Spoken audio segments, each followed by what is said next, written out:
New Thought Media Network. We are a global broadcast network of positive music, media, and entertainment, inspiring humanity's evolution along the journey of enlightenment and creating a world of love, peace, empowerment, and prosperity for all. New Thought Media Network. Positively inspiring.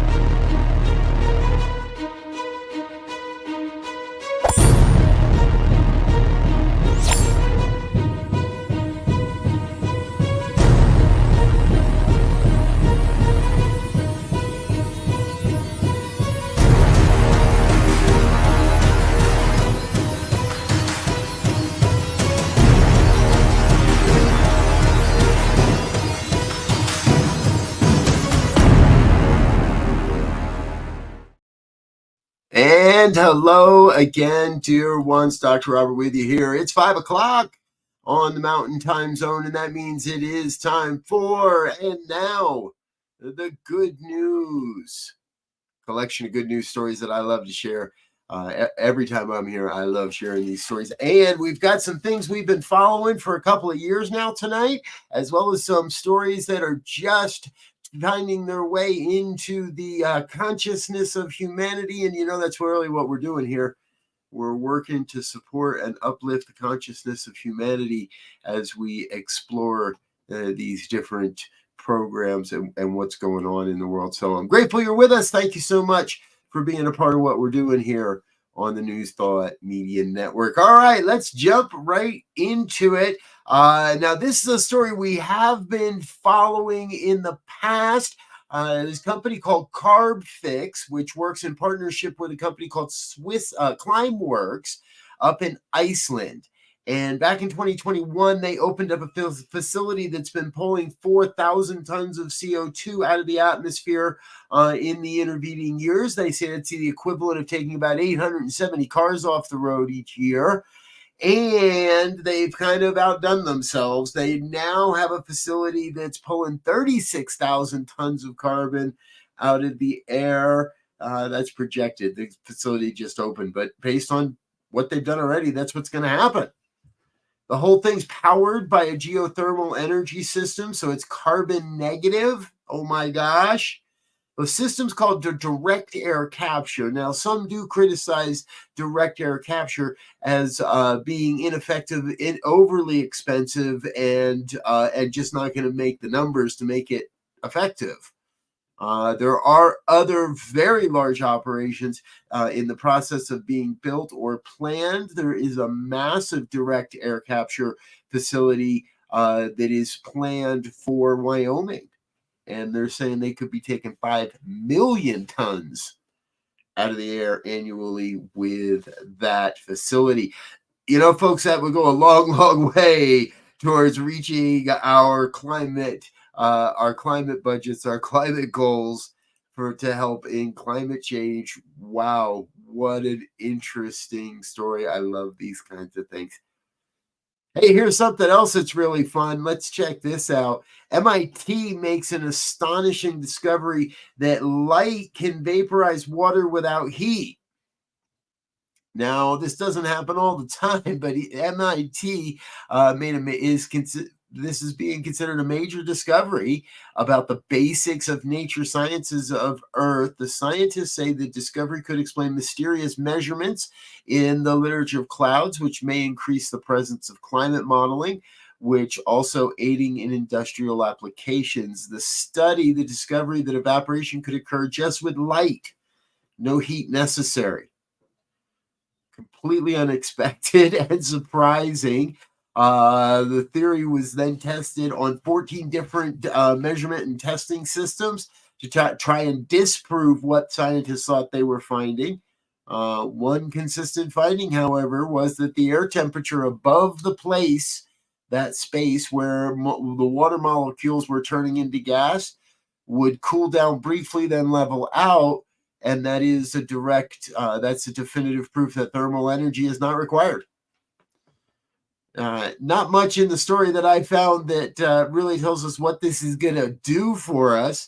However, since demonstrating the photomolecular effect at the Proceedings of the Natural Academy of Sciences, one of the paper authors says they are already been approached by some companies looking to harness this effect for everything from drying paper in a paper mill to evaporating maple syrup.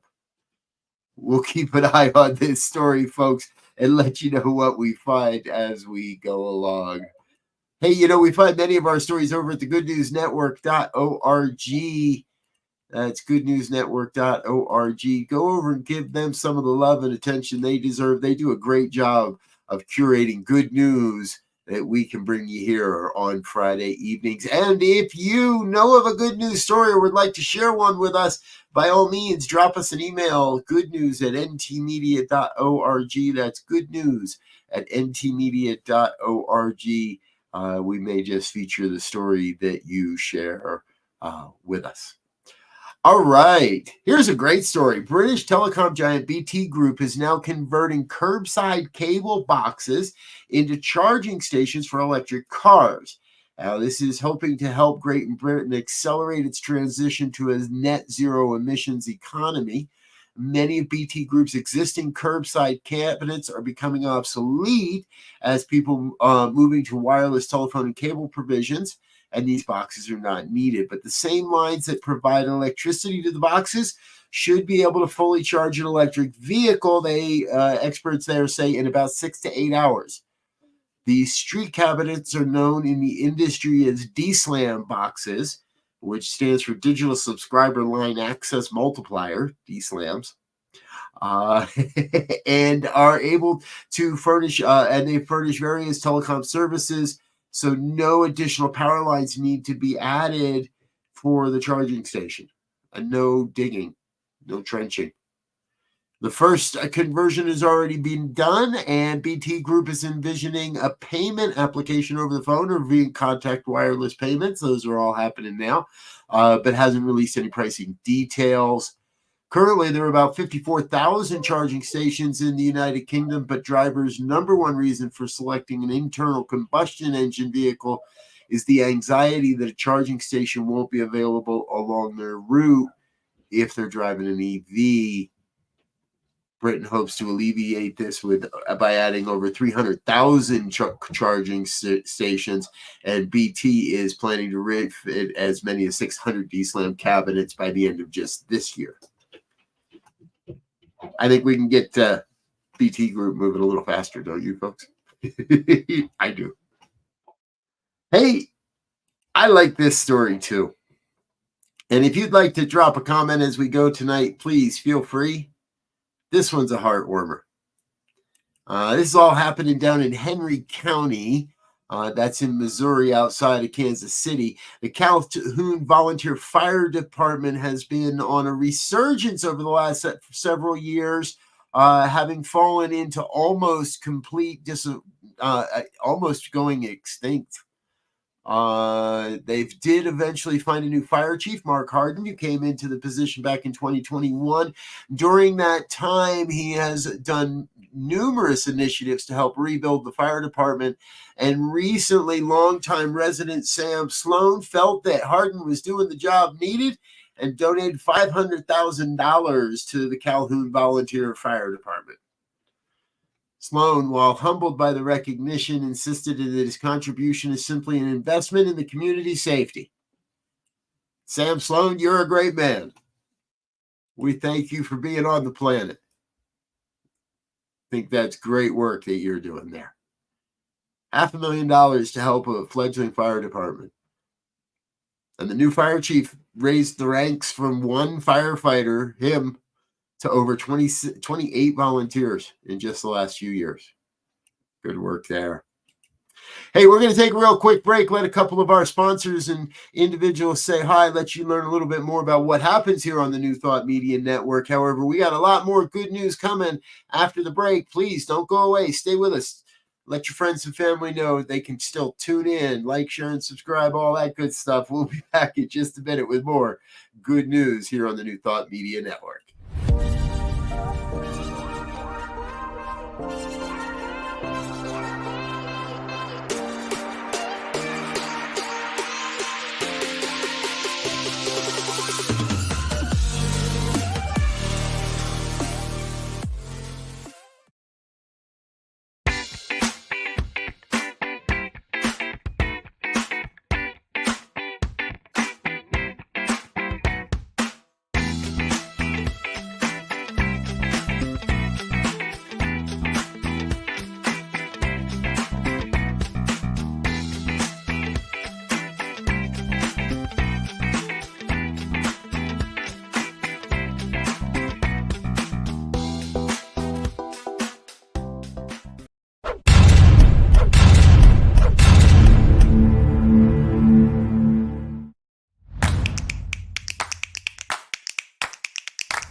And we're back with more of the good news here on the New Thought Media Network. Thank you for being with us. And yes, folks, please head on over to the website, ntmedia.org. Click on that community link and take a look at the video there. It explains what we're doing, and you can sign up to be a member of our community platform. It's absolutely free.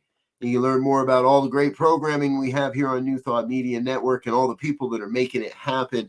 And it is thanks to people like you that we do get to do what we do. We get to share the good news. And those that have been around know that nothing I like more than a good news story about nature and humans and nature working together. Construction has begun on the world's largest wildlife crossing. Now, these bridges have gained a lot of popularity over the last decade or so, and this one is going to be the largest as it passes over 8 lanes of freeway near Los Angeles. It's all about the local mountain lion population. We've reported on this in the past. However, it's here. It's happening. The structure is a testament to all of us wanting a future for wildlife and mountain lions in the Santa Monica Mountains. That's according to Ben Pratt, the California Executive Director of National Wildlife Federation. Now, this bridge will not only keep animals safe, it will reduce human-wildlife traffic accidents. Every year, there's more than 1 million wildlife vehicle collisions, resulting in over 200 deaths and over 26,000 injuries to drivers and passengers. Named the Wallace Annenberg Wildlife Crossing, project leaders began 8 years ago raising the funds needed for the $92 million bridge. Oh my gosh. They did receive a matching grant from Wallace Annenberg, the foundation. That's where the name comes from. It's estimated that there's over 1,500 of these wildlife passages that have built both over and under major highways and rural roads across America. There's a great one right here in Colorado up on I-70. The bison can go under the road and under the highway over to span 2 different pieces of land, 2 different territories. Pretty cool stuff. Hey, here's a good news story about fish. Yeah, we're in the wildlife segment. After decades of overfishing in the Northwest Atlantic Ocean, hake fisheries off the coast of Spain are as large as ever thanks to timely and targeted conservation measures. It believes that the same methods that are used there could be used in other saltwater species of economic value and have the potential to increase sustainable catch quotas of existing managed fish. Back in 1980, the indiscriminate fishing practices were causing catch numbers to plummet, threatening the species, the marine food web, fishermen's livelihood, and the cuisine of Europe, Green conservatives stepped in, and now the stocks are stronger than ever. Good news. We've got fish making their way back. The hake measures have been implemented more slowly, though they're increased, and all the levels could suffer sudden decline. So we need to keep an eye on this. It's a result of very careful management, and careful management is going to be necessary to continue with the work. Here's one I found. Wow, the headline on this one, folks. White-tailed eagle breeds in Belgium for first time in 500 years. Don't be confused. It's not the first time the species is bred in the last 500 years. These are a nesting pair that are breeding in Belgium, and it is the first time in Belgium in over 500 years. Now, the bird is not even on the endangered species list, but it is the sign of a brilliant comeback that had a bird that had been heavily depopulated across most of Western Europe. One chick was recorded hatching at De Blaka Natural Reserve in West Flanders to a pair of mates called Paul and Betty. And a second chick is expected soon. Right on. There's actually over 6,000 breeding pair of the white-tailed eagle in Europe, and the species is listed as least concern by the IUCN Red List. Iconic for Europe as far back as 6,000 years, when sea eagle bones were ceremonially interred with human remains. They are present on coats of arms and carvings, and their talons have been found within notches cut by Neanderthals. It's good to see the bird continues. The white-tailed eagle. I'd love to see one. Wouldn't you? We get all kinds of fun birds to look at here in Colorado. I saw a beautiful red-tailed hawk today, but I'm looking for a white-tailed eagle now. Got to go see one. Hey, folks, we're going to take another real quick break, let a couple more people say hello and thank you. But we do have more to come tonight, including our Hero of the Week. Please stay tuned, stay with us. We'll be right back after this. The New Thought Men's community proudly presents New Thought Men's Summit, Foundations, an online conference, September 22nd through 27th. Register today at www.newthoughtmens.community. Featuring 22 New Thought speakers, ministers, and visionaries, sharing their wisdom of modern spiritual masculinity. New Thought Men's Community. Empowering wholeness, centered in spiritual living. Please help us say thank you to our organizational sponsors, including the Hefferland Foundation, Affiliated New Thought Network, International New Thought Alliance, Science of Mind Archives and Library Foundation, Center for Spiritual Living Denver, Center for Spiritual Living Midtown, New Thought Philadelphia, Planned Happiness Institute, Summit Center for Spiritual Living, One Heart Retreats, Center for Spiritual Living on the Lake, Unity Kitchener, Unity Spiritual Center Ottawa, Om Center for Spiritual Living, Satya Center, Begin Within Ministries, Center for Spiritual Living North Jersey, Unity of Savannah, and the Center for Spiritual Living Seattle, as well as all of our individual donors. Thank you for being part of the New Thought Media Network.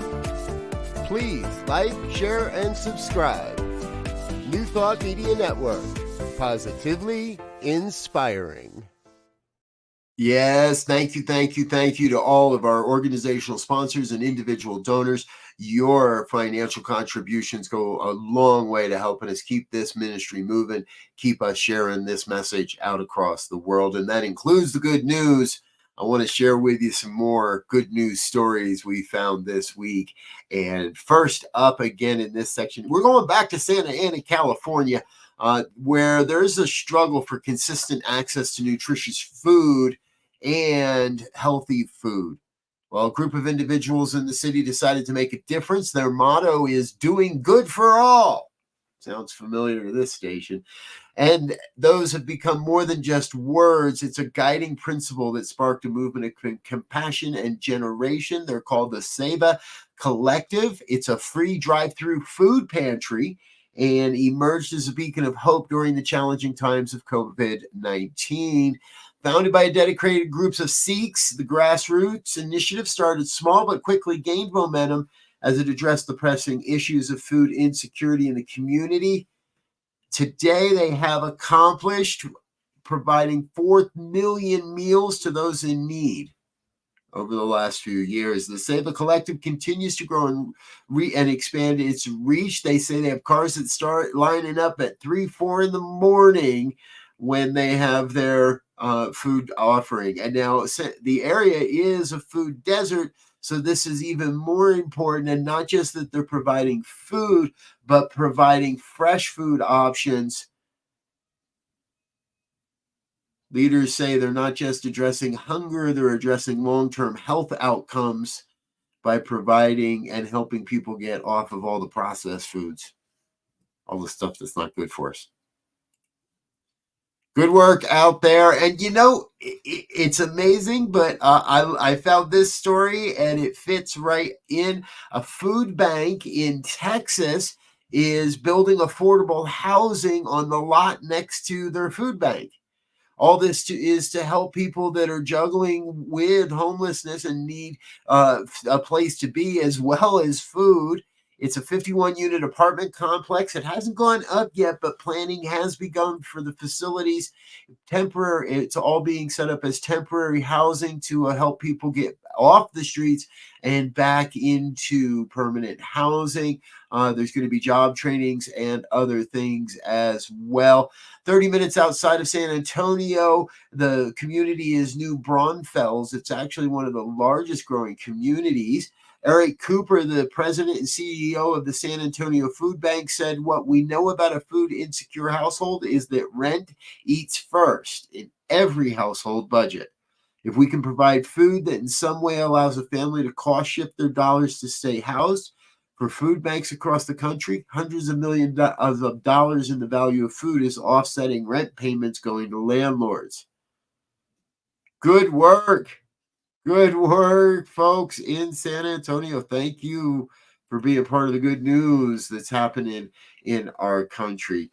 Folks, it takes all types of initiatives and efforts, and I believe now is the time for people to get out in the world and make a difference, big or small, however it is that calls to you.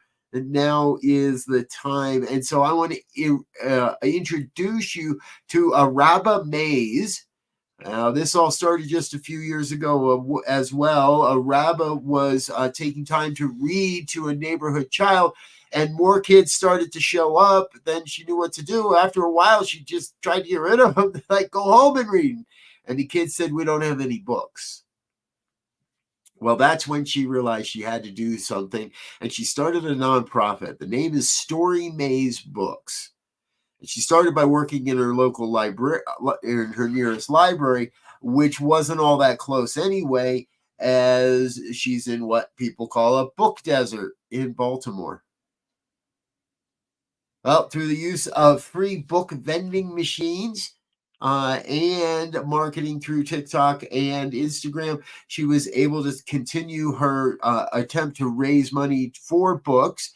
Now, Storybook Maze is attempting its largest project yet, a book trolley, and they're working to raise $100,000 through GoFundMe. You can search for them there, Storybook Maze. She wants to set up a haven on wheels, she says. And this book haven on wheels aims to break down barriers and provide access to books that traditional libraries can't reach. Mays writes, "As the wheels of the book trolley turn, so do the pages of countless stories waiting to be discovered." Yes, folks, the wheels on the bus do still go round and round. And we are just so proud of Storybook Maze. What a great story. I've go check out. I've already been over there, so go check out their GoFundMe and learn a little bit more about what they're doing. All right. Hey, this happens every week, folks. Sometimes it's one, sometimes it's three. Today it's a single, but we've got our hero of the week.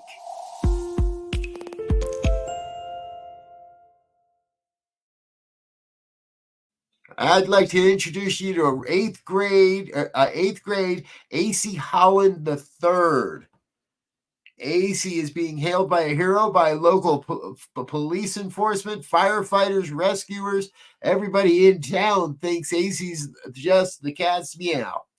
His heroic efforts have earned him even the mayor's office has reached out to AC. What happened was he got on the school bus as normal, had a little conversation, a little joke with the driver as he normally would.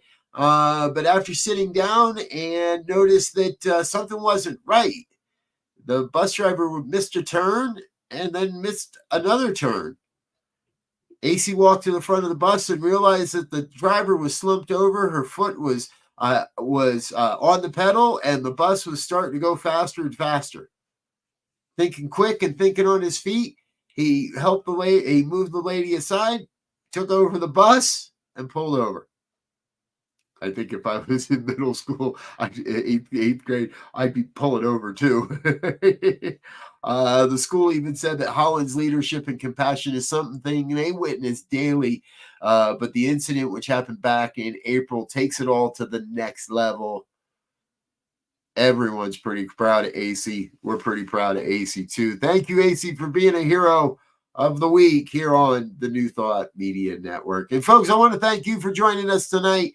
You know, it's always so much fun to reach through the internet and find the stories that are emerging, the ones we don't see on social media, the ones we don't see everywhere else, and share those with you. We sure do hope that you'll take these stories out into your life and share them with your friends and family as well.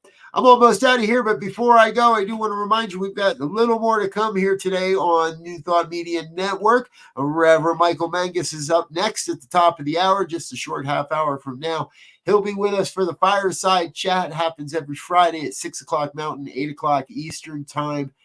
He takes an in-depth look at some of the things that are happening on the planet, and let's make sure we bring them a new thought perspective to all of it. We invite you to join us for that. Of course, our evening prayers are tonight at 8:15, and tomorrow, stay with us. It is Science of Mind Saturday, and it's Dr. Tracy Brown with us tomorrow morning at 9 for the Science of Mind and Spirit Conversation series. Happens every Saturday morning, 9 a.m. Mountain Time, right here on the New Thought Media Network.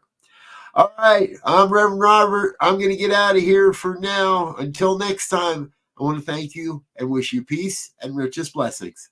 Bye now.